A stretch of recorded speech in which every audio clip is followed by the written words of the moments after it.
পুরুষদের জন্য স্বর্ণ ব্যবহার হারাম কেন? স্বর্ণ আছে এমন ঘড়ি, হার, ব্রেসলেট ব্যবহার পুরুষদের জন্য নিয়ম কি? দেখুন, কেন যদি জিজ্ঞাসা করেন তাহলে তার উত্তরে প্রথম কথা চলে আসবে হারাম কেন?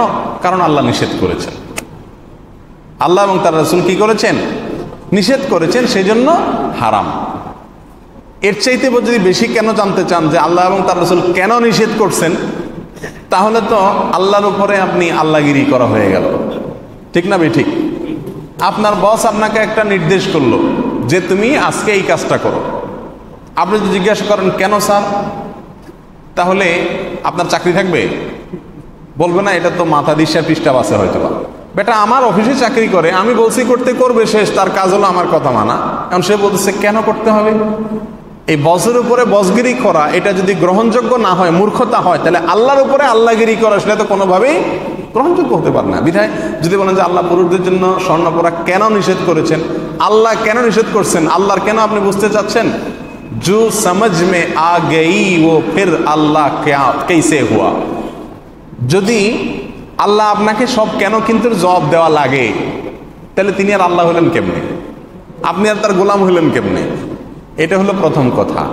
এরপরে আসেন, একটা বাহ্যিক কারণ বোঝা যায় যে ছেলেরা তাদেরকে সাজানো, তাদেরকে সুশোভিত করা, তারা নিজেদেরকে সুন্দর করে উপস্থাপন করা, এটা ইসলাম চায় না।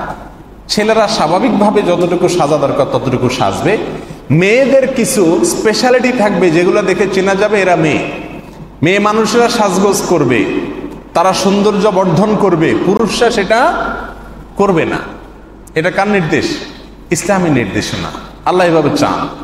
এখন যদি ছেলে এবং মেয়ের ভিতরে ভেদাভেদ না থাকে, সব একাকার হয়ে যায়, তাহলে সমাজে নারী এবং পুরুষের ভেদাভেদ না থাকলে নানাবিধ বিপত্তি এবং সমস্যা দেখা দিবে, সংকট দেখা দিবে, যেটা বিস্তারিত আলোচনা করবার প্রয়োজন নাই। নারী এবং পুরুষের ভেতরে যদি কোনো ভেদাভেদ না থাকে, সমাজে ভারসাম্যতা কোনো অবস্থাতেই থাকবে না। এই জন্য এই স্বর্ণ অলংকার দিয়ে নিজেকে সজ্জিত করা, সাজগোজ করা, এটা মেয়েদের জন্য দেওয়া হয়েছে।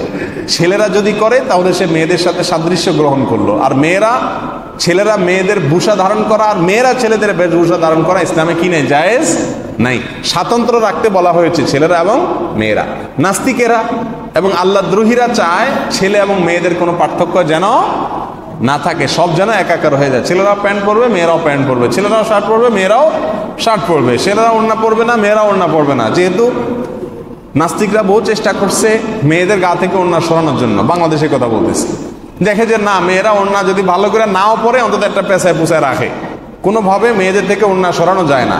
তখন তারা বুদ্ধি বাইর করছে, তাহলে মেয়েদেরকে যেতে ওড়না সরানো যাচ্ছে না, পুরুষদের মতো বানানো যাচ্ছে না, তো এবার পুরুষদের পাঞ্জাবির সাথে একটা ওড়না লাগাই দিছে। কথা বুঝেন নাই? অর্থাৎ মেয়েদেরকে ছেলেদের মতো বানাতে চায়।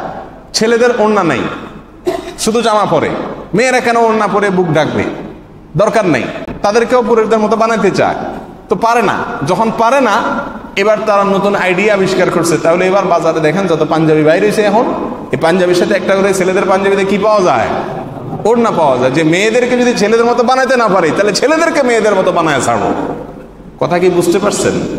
তো সেজন্য মেয়েরা স্বর্ণ অলঙ্কার পরে, এখন ছেলেরাও কি পড়তে হবে? স্বর্ণ অলঙ্কার পড়তে হবে। আরে ভাই, পুরুষের সৌন্দর্য, পুরুষ সুলভ সৌন্দর্য প্রকাশ করার সুযোগ আছে, নারী যেমন তার নারী সুলভ সৌন্দর্য প্রকাশ করবার সুযোগ আছে।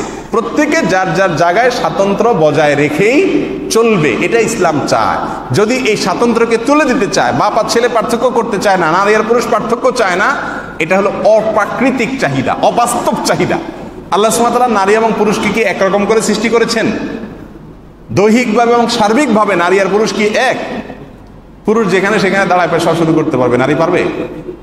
এখন আপনি যদি চান যে সমান করে ফেলবেন, এটা সম্ভব কোনোদিন? অযৌক্তিক এবং অসম্ভব। এই যে পার্থক্য, এটা রাখবার জন্য বলা হয়েছে নারীরা স্বর্ণালঙ্কার পরবে, পুরুষরা পরবে না। তারা সাজগোজ করবে, পুরুষরা এত সাজগোজ করবে না।